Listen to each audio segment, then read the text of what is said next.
बिस्मिल्लाहिर्रहमानिर्रहीम, अस्सलाम वालेकुम। प्राइस बॉन्ड वाले तो हो जाएं होशियार।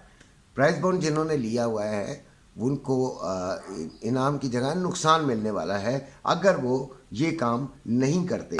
देखिए 7500, 15,000, 25,000 और 40,000 के बॉन्ड्स की कई दफ़ा स्टेट बैंक तारीख दे चुका है कि उसको आप एक्सचेंज करा लीजिए। अगर आपने कोई इनाम निकला हुआ है तो वो भी ले लीजिए। अगर आपने ऐसा नहीं किया तो 30 जून 2023 आखिरी तारीख है। उसके बाद स्टेट बैंक आपके इन पैसों का जो कि आपने बॉन्ड्स में लगाए हुए हैं उसका जिम्मेदार नहीं है। कई ऐसे लोग हैं जिन्होंने बॉन्ड्स लेके अपने लॉकर्स में रखे हैं और बाहर चले गए हैं और उनको भी वो भी इसमें शामिल हैं और उनकी भी कोई दाद रसी नहीं होगी। तो लिहाजा ये काफ़ी अरसे से ये बात चल रही है, तो अभी तक तो आप लोगों को ये करा लेने चाहिए थे। अगर नहीं कराए तो अब ये बिल्कुल आखिरी तारीख है, इसके बाद आपके हाथ से मामला सारा निकल जाएगा। तो लिहाजा ये खबर देना मेरे लिए बेइंतहा ज़रूरी था, क्योंकि मैं आजकल आप लोगों में यही खबरें बांटता हूँ। तो बहरहाल अब हम दूसरी बात करते कि रुपए की कदर में बहुत बेहतरी आई है। देखिए, रुपए की कदर में बेहतरी आना हम पाकिस्तानियों के लिए बड़ी खुशी की बात है। यानी कि ये 1990 का हो गया है, 2-3 रुपए का फ़र्क रह गया है इंटर बैंक में और ओपन मार्केट में। तो ओपन मार्केट में जब ये बेहतरी आई तो इससे खुशी की एक लहर बहरहाल ज़रूर दौड़ी और एक तरह से IMF का साथ जो सिलसिला है उसमें एक जो कड़ी शर्त थी कि इंटर बैंक और ओपन मार्केट का जो डिफरेंस है वो कम होना चाहिए, तो वो काफ़ी हद तक कम हो गया है। लेकिन हाजी हारून साहब से बात हुई, कामरान साहब की, तो उन्होंने ये बताया कि ये देखें, इसको मेंटेन किया गया है जो आपका क्रेडिट कार्ड पेमेंट्स की वजह से ये मेंटेन हुआ है और ये 150 मिलियन डॉलर जो थे वो जाया करते थे ओपन मार्केट से, तो इस वजह से अब वो नहीं जा रहे।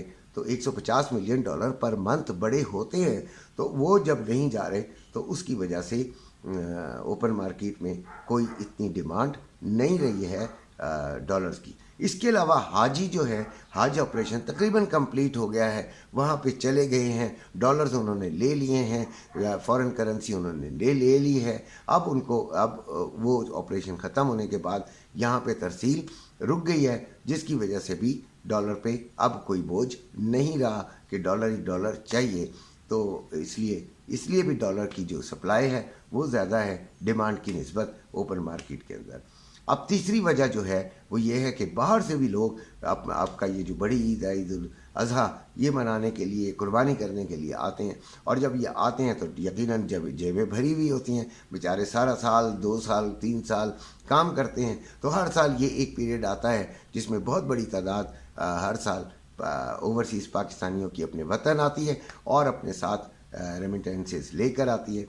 और फिर कुछ डॉलर और का डिफरेंस कम होने की वजह से जो कि ओपन मार्केट और इंटर बैंक रेट्स हैं उनमें जो डिफरेंस कम हुआ, उसकी वजह से भी जो आपकी तरसीलात हैं वो थोड़ी सी बढ़ गई थी और इससे भी एक फ़र्क पड़ा।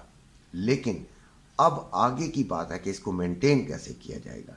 तो मेंटेन करना इनके लिए बड़ा मुश्किल होता जा रहा है, क्योंकि जब ये क्रेडिट, आपको पता है कि जब पाकिस्तान में कोई सहूलत दी जाती है तो उससे नाजायज़ फ़ायदे भी उठते, तो नाजायज़ फ़ायदा उठना शुरू हो चुका है। और वैसे भी गवर्नमेंट ने ये चीज़ जो थी वो 2 माह के लिए की थी और आगे अगर ये कंटिन्यू करते हैं, किस तरह करते हैं, ये बड़ा मुश्किल सवाल है और इसका बड़ा मुश्किल जवाब भी है। एक वक्त था कि 35 रुपये का फ़र्क था तो रेमिटेंसेस भी कम हो गई थी, जिसकी वजह से डॉलर मज़ीद जो था वो प्रेशर में था। अब देखिए, जो मुहर्रम तक हालात होने हैं वो सबसे बड़ा पीरियड है। उधर जाके आपके हाजी साहब भी सारे आ जाएंगे, आपके जो लोग हैं जो ईद मनाने आए हैं वो भी वापस चले जाएंगे और उसके बाद रेमिटेंसेस पर आप डिपेंड करेंगे। तो IMF करता है या नहीं करता, ये तो बात की बात है। फ़िलहाल ये है कि रेमिटेंसेस जो हैं वो आपके बढ़ने चाहिए।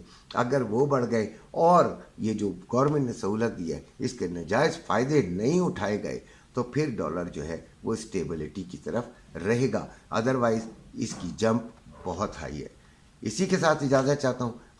اپنے گھر والوں کا خیال رکھیے گا۔ اللہ حافظ۔